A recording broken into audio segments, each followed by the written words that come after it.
You know that feeling shame?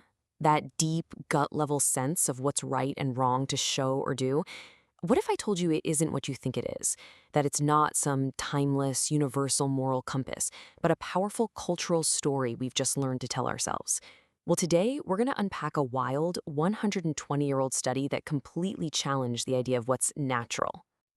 I mean, listen to this. I regard sex as the central problem of life.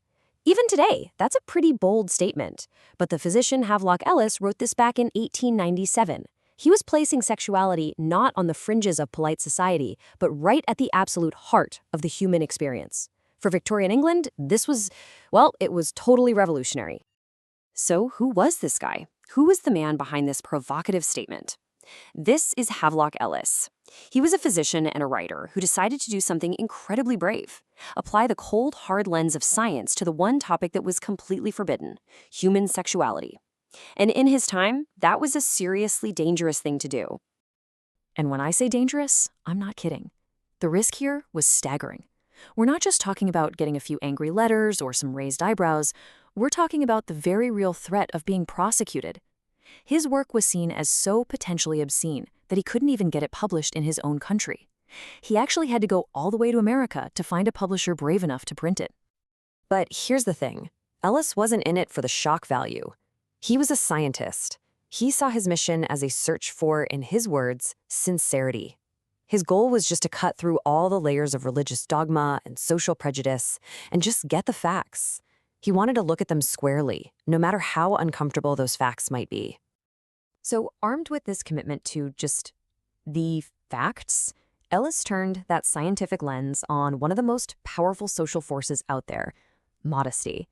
He wanted to dig into the rules that we all seem to follow about shame and decency, and to figure out if they were really universal. He started by asking a question that's so simple, most of us never even think to ask it.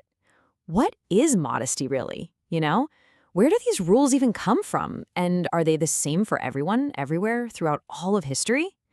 And let me tell you, that question opens up a fascinating rabbit hole. Because the answer he found was a definite, resounding no. Just look at these two examples he gathered. In one culture, a woman's foot is so intensely private that showing it is scandalous. But in another, it's hiding the male anatomy that's considered shameful. I mean, the rules could not be more opposite. And folks, that was just the tip of the iceberg. Ellis's work essentially takes us on this whirlwind world tour of contradictory customs, and it proves just how incredibly flexible and kind of arbitrary our ideas of shame and modesty really are. Okay, first up, the new Hebrides. Here, people would go to incredible lengths, using yards and yards of cloth to wrap and conceal one specific part, while another part, literally right next to it, was left totally exposed. It just goes to show you that modesty isn't some blanket rule. It can be ridiculously specific.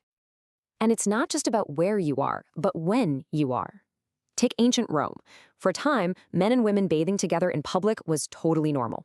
Then, it was banned as immoral. Then, under a different emperor, it was allowed again. Modesty was constantly changing, even within the exact same culture. Or how about the Maori of New Zealand around the time of Captain Cook?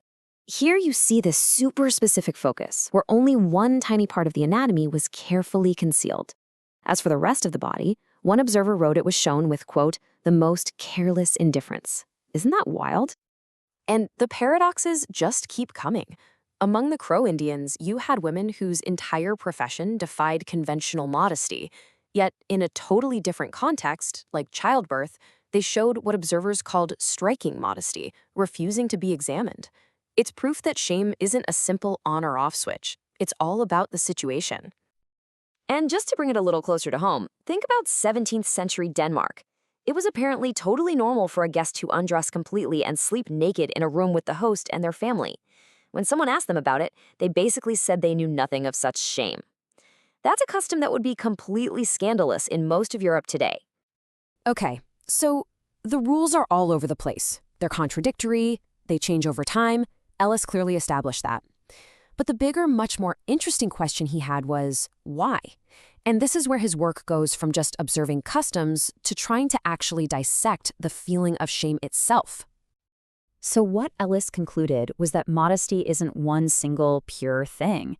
It's not some virtue handed down from the heavens. He called it an agglomeration, which is just a fancy word for a messy, complicated bundle of different and sometimes even contradictory impulses, all tangled up together. He believed this bundle had a few key ingredients. First, a basic fear of disgust.